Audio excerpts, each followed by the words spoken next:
ಇವತ್ತು ಮುಡಾ ಕೇಸ್ ತನಿಖೆ ನಡೆಸುವಂತೆ ಹೈಕೋರ್ಟ್ ತನ್ನ ಸಮ್ಮತಿಯ ಮುದ್ರೆಯನ್ನು ಒತ್ತಿದೆ.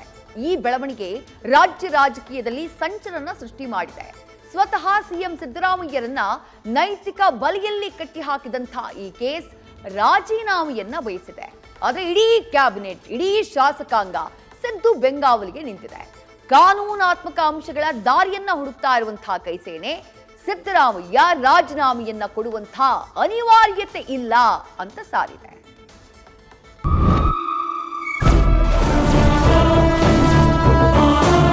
ಯಾಕೆ ರಾಜೀನಾಮೆ ಕೊಡಿ? ಕರ್ನಾಟಕದ ಜನ ನಮ್ಮ ಪಾರ್ಟಿ ಮತ್ತು ನಮ್ಮ ಜೊತೆ ಬಂದಿದ್ದಾರೆ.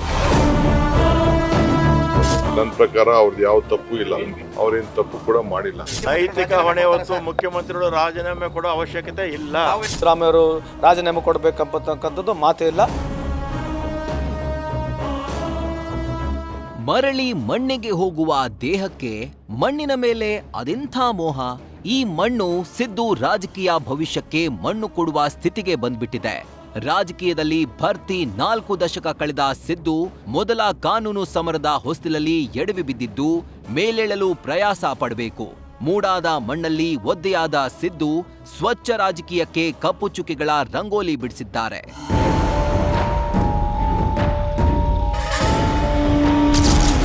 ಹೈಕೋರ್ಟ್ ಆದೇಶದ ಹಿನ್ನೆಲೆ ರಾಜಕೀಯ ಸಂಚಲನ.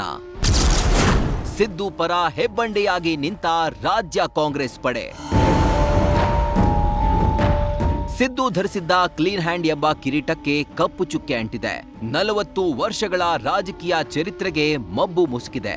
ತನಿಖೆಗೆ ರಾಜ್ಯಪಾಲರು ಅನುಮತಿ ನೀಡಿದ್ದನ್ನ ಹೈಕೋರ್ಟ್ ಎತ್ತಿ ಹಿಡಿದಿದ್ದು ರಾಜ್ಯ ರಾಜಕೀಯದಲ್ಲಿ ಅಲ್ಲೋಲ ಕಲ್ಲೋಲವೇ ಸೃಷ್ಟಿಯಾಗಿದೆ. ಮೋಡ ಸೈಟು, ಆಂತರಿಕ ಫೈಟು ಸೃಷ್ಟಿಸಿದ್ದು ಸಿಎಂ ಸಿಂಹಾಸನಕ್ಕೂ ಮುಳ್ಳಿನ ಹೊದಿಕೆ ಹೊದಿಸಿದೆ.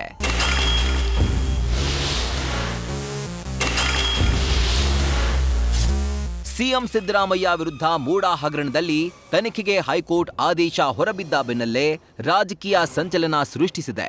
ಈ ಬೆಳವಣಿಗೆಯಿಂದ ಸಿದ್ದು ರಾಜೀನಾಮೆ ನೀಡಬೇಕಾಗುತ್ತಾ ಅನ್ನೋ ಪ್ರಶ್ನೆಯನ್ನ ಉದ್ಭವಿಸಿದೆ. ಆದರೆ ಕಾನೂನು ಸಮರದ ಆಪ್ಷನ್ ಮುಂದಿಟ್ಟಿರುವ ಸಿಎಂ ಸಿದ್ದರಾಮಯ್ಯ ರಾಜೀನಾಮೆ ನೀಡಲ್ಲ ಅಂತ ವಿಪಕ್ಷಗಳ ಬೇಡಿಕೆಗೆ ತಣ್ಣೀರು ಎರಚಿದ್ದಾರೆ.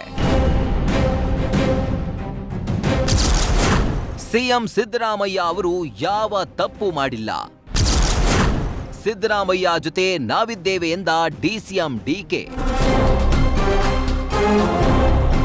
ಇತ್ತ ರಾಜ್ಯದ ಮಾಸ್ ಲೀಡರ್ ಸಿದ್ದರಾಮಯ್ಯ ಬೆನ್ನಿಗೆ ಇಡೀ ರಾಜ್ಯ ಕಾಂಗ್ರೆಸ್ ನಿಂತಿದೆ. ನಾವು ಸಿದ್ದರಾಮಯ್ಯ ಜೊತೆಗಿದ್ದೇವೆ ಅಂತ ಡಿಸಿಎಂ ಡಿಕೆಶಿ ಹೇಳಿದ್ದು ತಮ್ಮ ಹಳೆ ಜೈಲು ಯಾತ್ರೆ ನೆನೆದಿದ್ದಾರೆ. ಬಿಜೆಪಿ ಷಡ್ಯಂತ್ರದಿಂದ ನನ್ನನ್ನ ಜೈಲಿಗೆ ಕಳಿಸಿತ್ತು. ಅದೇ ರೀತಿ ಸಿದ್ದರಾಮಯ್ಯ ವಿರುದ್ಧ ಕುತಂತ್ರ ಮಾಡ್ತಾ ಇದೆ. ಆದರೆ ಅದು ಸಫಲ ಆಗೋದಿಲ್ಲ ಅಂತ ಹೇಳಿದ್ದಾರೆ. ಒಂದು, ನಮ್ಮ ಮುಖ್ಯಮಂತ್ರಿಗಳ ಮೇಲೆ ದೊಡ್ಡ ಷಡ್ಯಂತ್ರ, ನನ್ನ ಮೇಲೆ ಹೆಂಗೆ ದೊಡ್ಡ ಷಡ್ಯಂತ್ರ ಮಾಡಿದ್ರು ಬಿಜೆಪಿಯವರು, ಮಾಡಿ ಕೇಸ್ ಹಾಕಿ ಜೈಲ್ ಕಳಿಸಿ, ಏನೋ ಭಗವಂತನ ಕೃಪೆಯಿಂದ ನಾನು ಹೊರಗಡೆ ಬಂದೆ. ಕೇಸು ಕೂಡ ಅದು ಜೈಲಿಗೆ ಹೋಗಿದ್ದ ಕೇಸು ಕೂಡ ವಜಾ ಆಯಿತು. ಹಂಗೆ ಇವತ್ತು ಕೂಡ ಮುಖ್ಯಮಂತ್ರಿಗಳ ಮೇಲೆ, ಅವ್ರ ಕುಟುಂಬದ ಮೇಲೆ ಒಂದು ದೊಡ್ಡ ಷಡ್ಯಂತ್ರ ಮಾಡಿದ್ದಾರೆ. ಯಾವ ತನಿಖೆ ಆದೇಶ ಮಾಡಲಿ, ಏನೇ ಮಾಡಲಿ, ನನ್ನ ಪ್ರಕಾರ ಅವ್ರದ್ದು ಯಾವ ತಪ್ಪು ಇಲ್ಲ, ಅವ್ರೇನು ತಪ್ಪು ಕೂಡ ಮಾಡಿಲ್ಲ. ಸೊ ಮುಖ್ಯಮಂತ್ರಿಗಳ ಏನು ಒಂದು ಬದ್ಧತೆ ಇದೆ, ಆ ಬದ್ಧತೆ ಬಗ್ಗೆ ನಾವು ಅವ್ರ ಜೊತೆ ಇದ್ದೇವೆ.